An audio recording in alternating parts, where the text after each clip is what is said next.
Morning children.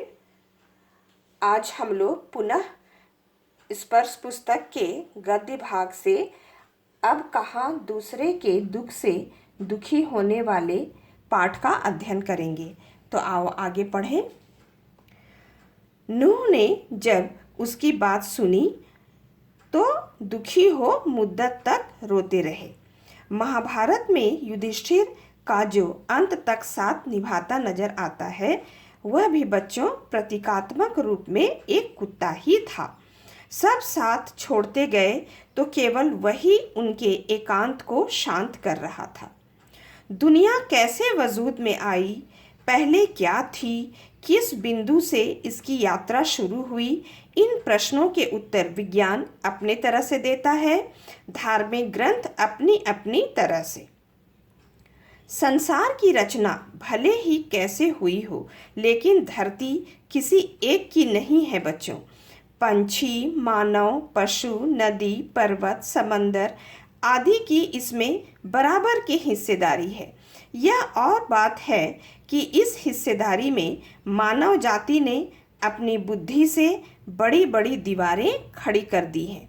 पहले पूरा संसार एक परिवार के समान था, अब टुकड़ों में बंटकर एक दूसरे से क्या हो गया है, दूर हो चुका है।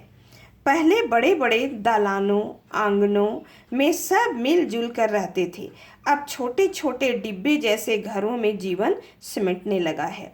बढ़ती हुई आबादियों ने समंदर को पीछे सरकाना शुरू कर दिया है, पेड़ों को रास्तों से हटाना शुरू कर दिया है। फैलते हुए प्रदूषण ने पंछियों को बस्तियों से भगाना शुरू कर दिया है। बारूदों की विनाश लीलाओं ने वातावरण को सताना शुरू कर दिया।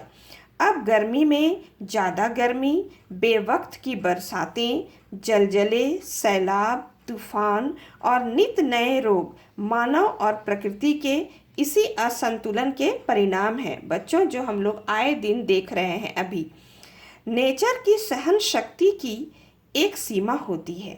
नेचर के गुस्से का एक नमूना कुछ साल पहले बम्बई में देखने को मिला था, और यह नमूना इतना डरावना था बच्चों कि बम्बई निवासी डरकर अपने अपने पूजा स्थल में अपने खुदाओं से प्रार्थना करने लगे थे। कई सालों से बड़े बड़े बिल्डर समंदर को पीछे धकेलकर उसकी ज़मीन को हथिया रहे थे। बेचारा समंदर लगातार सिमटता जा रहा था। इसे समझना है बच्चों अच्छे से। पहले उसने अपनी फैली हुई टांगें समेटी। देखो लेखक किस तरह वर्णन कर रहे हैं, जब अति हो जाता है किसी चीज़ का तो समंदर थोड़ा सिमट कर बैठ गया। फिर जगह कम पड़ी तो उकड़ू बैठ गया, फिर खड़ा हो गया। जब खड़े रहने की जगह भी कम पड़ी तो उसे गुस्सा आ गया। किसे? समंदर को। जो जितना बड़ा होता है बच्चों, उसे उतना ही कम गुस्सा आता है, परंतु आता है तो रोकना मुश्किल हो जाता है। और यही हुआ। उसने एक रात अपनी लहरों पर दौड़ते हुए 3 जहाज़ों को उठाकर बच्चों की गेंद की तरह 3 दिशाओं में फेंक दिया।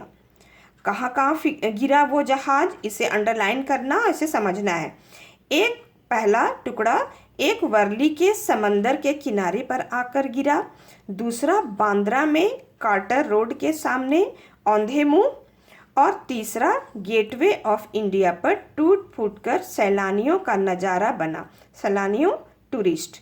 बावजूद कोशिश, मतलब अनेक कोशिश के करने के बावजूद भी वे फिर से चलने फिरने के काबिल नहीं हो सके।